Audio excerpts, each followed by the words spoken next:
আজকে জবান দিয়া কস নবীরে কাউবই আর আমি গরু হইতা থাকতাম। নাউজুবিল্লাহ কে কইতেন না, নাউজুবিল্লাহ কইতেন না, মাইকটা কিন্তু ভাঙলাম। নবীর কিতে গরু রাখাল কোন যাব? হ্যাঁ, আমি আপনার যেমন ডাকি নবীর কিতে আপনি ডাউন যাব। আমি আপনার সামনে যেমন জোরে কথা কই নবীর সামনে কেমন জোরে কথা কোন যাব? লা তারফাউ আসওয়াতাকুম ফাওকা সাউতিন নবী সাল্লাল্লাহু আলাইহি সাল্লাম। আল্লাহ বলছে খবরদার আমার বন্ধুর সামনে তোমরা জোর গলায় কথা বলবে না। শুধুমাত্র তাই নয়, তোমরা একজন আরেকজনকে যেইভাবে ডাকো আমার বন্ধুকে এইভাবে ডাকবে না। শুধু তাই নয়, আল্লাহ বলছেন ইয়া আইয়ুহাল্লাযিনা আমানু লা তাকুলু রায়না ওয়া কুলু উনজুরনা। চিৎকার মেরে কোন মারহাবা।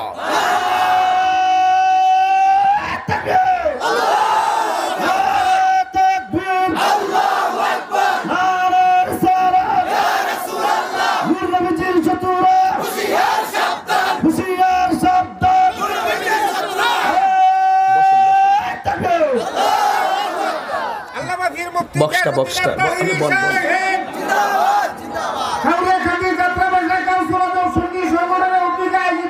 ঠিক আছে ঠিক আছে। আমি কি দলিলের বাইরে বলছি? কেউ কিছু কন নামাজের ওয়াজ দি করে না, খালি নবী নবী কইরা ওয়াজ করে জায়গায় আশিকে রাসূল এশকে রাসূল গরম সুন্নি সিন্নি খাইলেন কার দ্বারা? মোল্লা চিনলেন না। যেই নবীর নামাজে সালাম না দিলে নামাজই হয় না। তো এই নবীর শান গাইতাম না তো হেরার চাচার শান গাইতাম?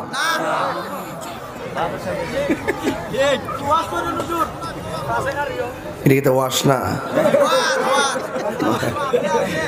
এটা কি দেখো, এটা ওয়াশ না। ওয়াজের বাইরে আমার কিছু ওয়াশ আছে। এই ওয়াজটা আবার দলিলের ভিতরে, দলিলের বাইরে না। কারণ সুন্নিরা চাপা বাস না। সুন্নিরা কি না?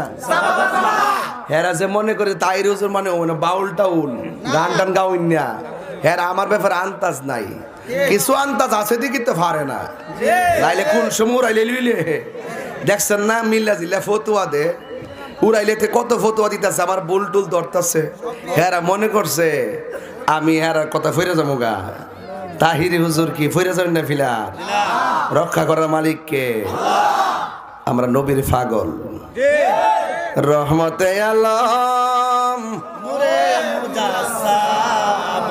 কইবেন নি বাজান? যাক একটু পরে কমো ইনশাল্লাহ। না আর পরে ওয়াজটা আর জমাই নেই। তোরা বইস না, এখান থেকে বইলে বক্সটা বন্ধ হয়ে যাবে। আমি আর হারাত বল তুমি তো আর রয়েছে বক্স বরাবর। আমার শরীরটা গীতা ইয়া না গীতা, এটা শরীরটা গীতা, এটা গীতা জালি না, জালি জালি যে ভাগ দায় সাউন্ড আওয়াজটা বুঝে না সুঝে না কিছু।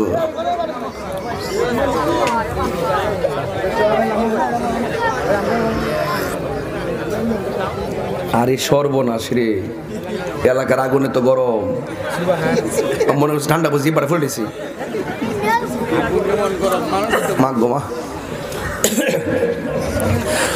কষ্ট হইতেছে আপনার? আর আমার মরণের ঢেউ তুলেন না, ঢেউ তুলেন একটা। ইলাম না গো আল্লাহ মরণের কত দিন বাকি, আমার মরণের জানিলাম না গো আল্লাহ। একটা জবান বন্ধ রাখবেন না, মহব্বতে মায়ার সুরে বলুন সুবহানাল্লাহ। আমার নবী আপনার নবী বলেন দুইটা জিনিস মানুষকে দুজকে বেশি নিয়ে যাবে।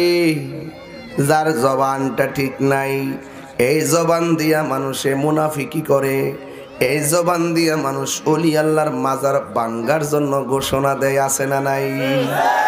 এই জবান দিয়া নবীরে গালি দেয়, এই জবান দিয়া নবীরে যেমনে মন চাই শুধু এমনি কথা বলে। এই জন্য জবান যার ঠিক নাই সে মুসলমান না। ও বন্ধুরে, এই জবানটা আল্লাহ নিজের হাত দিয়া বানাইছে, চোখটা আমার আল্লাহর হাত দিয়া বানাইছে, চেহারাটার আল্লাহর হাত দিয়া বানাইছে, গলা থেকে মাথার তালু পর্যন্ত যে জায়গাটা আল্লাহ বলেন খলাকতু বিয়াদাইয়া, আমি আল্লাহ বান্দার চেহারাটাকে নিজের হাত দিয়া বানাইছি। এই জন্য এই চোখ দিয়া বাজে কথা বলা যাবে না, এই চোখ দিয়া বাজে কথা বলা যাবে না, এই চোখ দিয়া বাজে কিছু দেখা যাবে না, মুখ দিয়া বাজে কিছু বলা যাবে না, কান দিয়া বাজে কিছু শোনা যাবে না। ও বন্ধুরে, এই চেহারার মধ্যে আমার আল্লাহ একটা কপাল দিছে, এই কপালটা যখন জমিনের মধ্যে লাগাইয়া দিবেন, আল্লাহ রাব্বুল আলামিন আপনার আমার জীবনের গুনাহ ক্ষমা করে দিতে পারে কি পারে না? আল্লাহর হাবিব সাল্লাল্লাহু তাআলা আলাইহি ওয়াসাল্লাম বলেন, যেই দুইটা জিনিস